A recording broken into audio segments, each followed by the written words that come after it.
ولسمشر اشرف غنی هندوستان ته ځي، خو ولې؟ ګرانو لیدونکو السلام علیکم. د مطلب له شریکېدو وړاندې چینل حتما سبسکرایب کړئ. هندوستان یو له هغه هیوادونو څخه دی چې تل د افغانستان ملاتړ کړی او د افغانستان د نظام سره په اقتصادي، سیاسي او نظامی برخو کې بیلابېلې مرستې کړې. خصوصا د دغه هیواد د لومړي وزیر نریندرا مودي د افغانستان سره د ښو اړیکو لپاره ډېرې هڅې کړې او دا مهال هند په سیمه کې د افغانستان له نږدې ملګرو څخه شمیرل کیږي. ښایي دغه ملګرتیا ځینو هیوادونو ته د زغملو نه وي، خصوصا پاکستان ته. پاکستان څو ځلې دا کړې چې هند غواړي د افغانستان خاوره د دوی په ضد وکاروي او داسې نورې ادعاوې هم درلودې. د هند او افغانستان اړیکو ته به بیا راشو. تازه خبر دا دی چې ولسمشر اشرف غني د هند د لومړي وزیر نریندرا مودي د لوړې په مراسمو کې د ګډون په موخه هندوستان ته ځي. د یادولو ده چې نریندرا مودي د یوې بلې دورې لپاره هم د هند د لومړي وزیر په توګه وټاکل شو او خپلو سیالانو ته یې سخته ماتې ورکړه.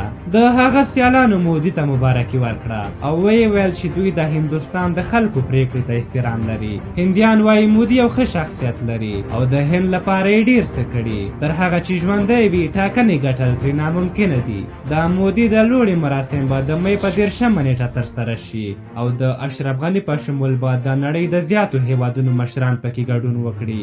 د یادولو ده چې هند عمران خان ته بلنه نه ده ورکړې چې په دغه مراسمو کې ګډون وکړي، سره له دې چې هغه د ټویټر او ټلیفون له لارې مودي ته مبارکي ورکړې وه. هند اوس د افغانستان لپاره یو مهم هیواد ده او دواړه هیوادونه ګډې ګټې لري. د اشرف غني او نریندرا مودي په وخت کې تر بل هر وخت اړیکې ډېرې پیاوړې شوې. هغه د کرکټ په اصطلاح باندې په سټرایک باندې د اقتصاد، سیاست او امنیت په برخه کې د غني او مودي لوی پارتنرشپ ته ضرورت ده چې لای اړیکې ښې شي.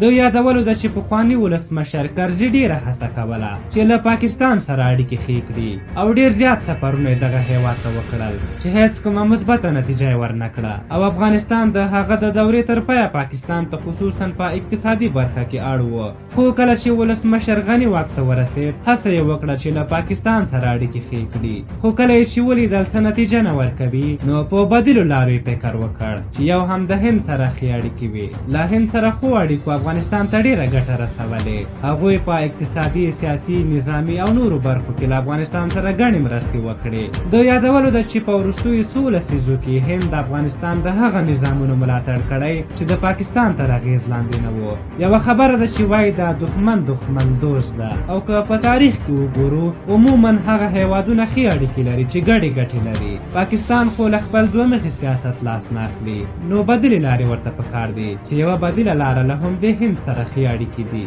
تاسو د افغانستان او هند اړیکې ته په کومه سترګه ګورئ؟ د دغه هیواد سره اړیکې د افغانستان په خیر وینئ او که په تاوان؟ خپل نظر مو راته په کومنټ کې ولیکئ. که زموږ دغه ویډیو مو خوښه شوې وي ضروري لایک کړئ. تر بلې ویډیو مو په لویو بخښونکي خدای سپارم. د الله په امان.